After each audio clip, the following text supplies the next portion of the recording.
Citra kawan kowe Bagong. Ngono. Wis salungguhan iki umumna marang Prawadya Bolong Indraprasta. Saka gawe eyang pukul Bathara Brahma mau. Nggih, sampun jelas. Pun jelas. Diumumke.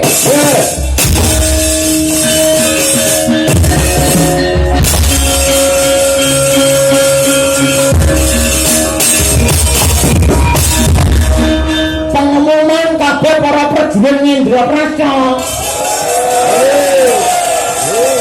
Aja langit sesuk ning Wonogiri budal jam 2. Tujuh kuwi, tujuh kuwi. Lah iki. Dimalo saka Bathara Brahma lan ngendika magepokan karo virus karo bisa mau prajurit diperintah piye. Sumpah pas kuwi aku mak ler ki mau. Ora patut dasar kita. Enak mana to? Sumpah aku mak ler juk ngono kuwi. Ora. Ora ngerti tenan aja. Iya ya. Mulai pandang iki turu, ngene lak ndek grup kok. Bukaan isine apa nang kono ben ngerti. Maaf, blangonmu kegedean. Lah ya ngono. Kabeh para prajurit Indraprasta. Yang pengen selamat saka wisa sing bebayani dina iki kabeh cucuke lan irunge ditutup, mripate ditutup nganggo kacamata las karbike. Lan uga pusaka kabeh diwarani ya kanthi kaya ngono iso. Ya pengen kerake virus sing jenenge corona. Jane corona wae ora apa-apa lho, Tru. Apik malan. Engko bar wayangan rekaman virtual terus jagungan ning mburi kelir, ya. Ning kuasa kae terus karo nggo komplong dewi-dewi Simbako, ya. Aku nggo babalu ya ngono kae. Karo ana sing nyekel HP iki ngangge mos ngono kae. Apa iki? Ditutup tuntuke karo granane mripate aja nganti lali diwarani pusakane kabeh. Yo.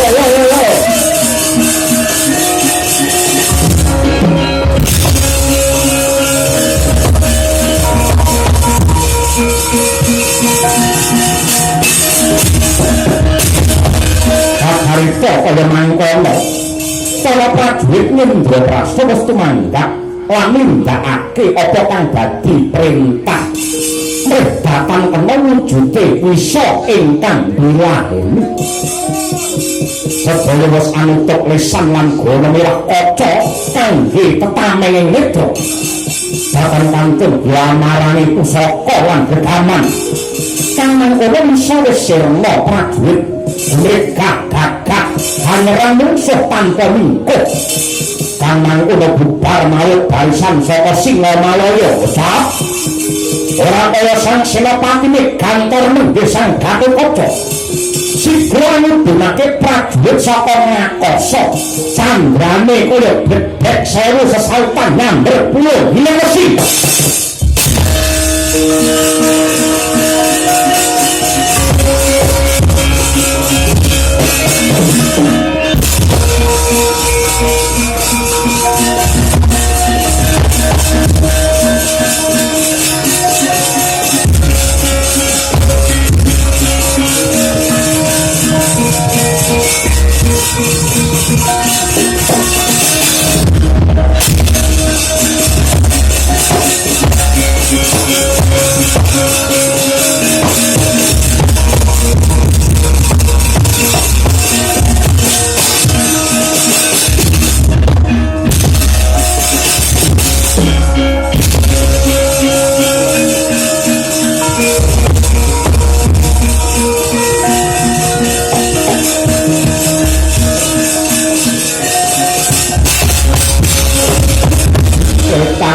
Antarja tak Kresna dar kena Jaya Sutra parandene sing bergagah-gagah yen pancen ndelok Dewa Murni ninggato aja barep karo Jaya Maruta.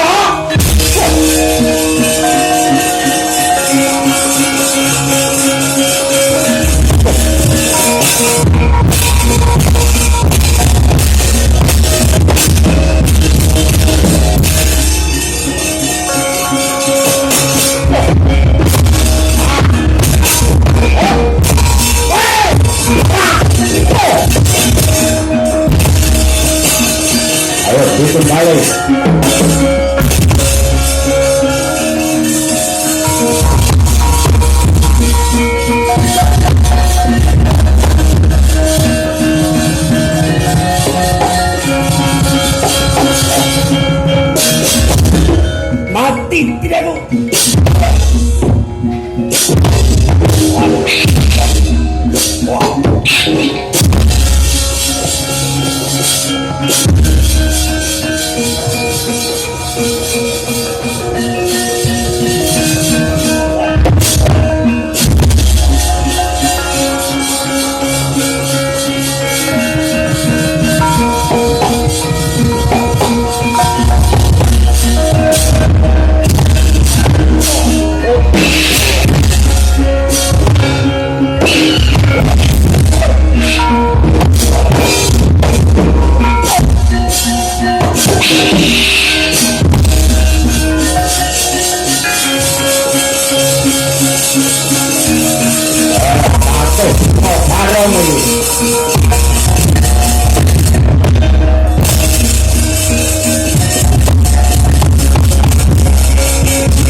Kabeh mengok paling aku tak ukir martabakan sumirat tenang karapeng surya mekan kunang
Senopati lan prajurit mung dadi piranti srakae Ratu Singamaloya ya kuwi Prabu Malayapati sing ana kene adus gedhe yen prunta Jiwaraga akeh sing padha dadi layon dadi godhongan ning parandene sing wani netepake perang ya sing jenenge Prabu Malayapati linggo anggedang pangsila tumpang sikledhek ning negarane ya wis Singamalaya kanggo ngrampungi peperangan iki Prabu Malayapati lan putra gurune